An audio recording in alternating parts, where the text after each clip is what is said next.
প্রিয় ভিউয়ার্স, আসসালামু আলাইকুম। আশা করি সবাই ভালো আছেন আল্লাহর রহমতে। আরও একটি নতুন মেডিসিন রিভিউ নিয়ে এসেছি আপনাদের মাঝে। আশা করি আপনারা স্ক্রিনে দেখতে পাচ্ছেন ট্যাবলেট লেক্সোকন।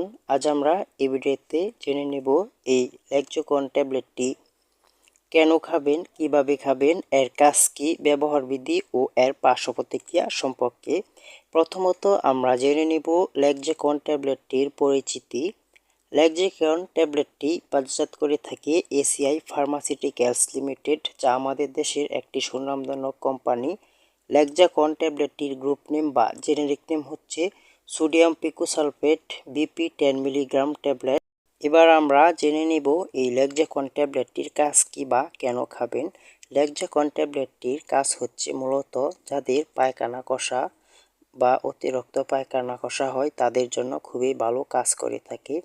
তাছাড়াও এই লেক্সোকন ট্যাবলেটটি যাদের বিভিন্ন ঔষধ সেবনের ফলে কনজেস্টিভের সমস্যা বা পায়খানা কষা সমস্যা হয়, সেক্ষেত্রে এই লেক্সোকন ট্যাবলেটটি খাওয়া যেতে পারে। তাছাড়াও অপারেশনের আগে বা পরবর্তী সময়ে সিজারের পরে ডাক্তারগণ এই লেক্সোকন বা সোডিয়াম পিকোসালফেট ট্যাবলেটটি দিয়ে থাকেন।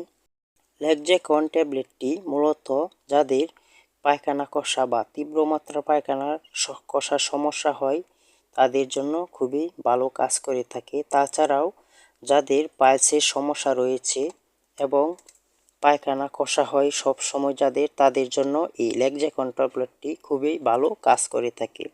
তো এবার আমরা জেনে নেব এই লেক্সোকন ট্যাবলেটটি খাবার নিয়ম।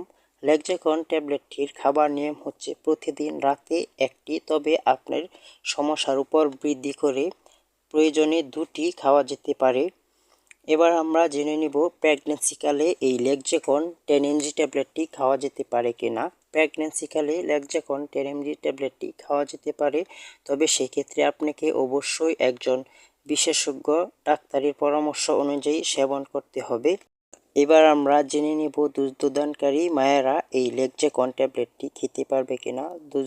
দুগ্ধদানকারী মায়েরা অবশ্যই এই লেক্সোকন ট্যাবলেটটি খেতে পারবে, তবে একজন ডাক্তারের পরামর্শ নিয়ে সেবন করলে ভালো হয়। এবার আমরা জেনে নিব এই লেক্সোকন বা সোডিয়াম পিকোসালফেটের কোনো পার্শ্ব প্রতিক্রিয়া রয়েছে কিনা।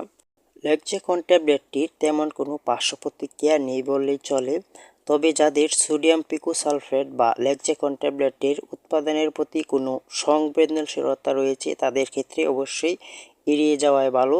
তবে লেক্সোকন ট্যাবলেটটির সেবনের পূর্বে অবশ্যই আপনাকে একজন রেজিস্টার্ড ডাক্তারের পরামর্শ অনুযায়ী সেবন করতে হবে। তো প্রিয় ভিউয়ার্স, আমার ভিডিওটি যদি ভালো লেগে থাকে তাহলে অবশ্যই চ্যানেলটি সাবস্ক্রাইব করে পাশে থাকবেন। আজ এ পর্যন্তই, ভালো থাকবেন, সুস্থ থাকবেন। আল্লাহ হাফেজ।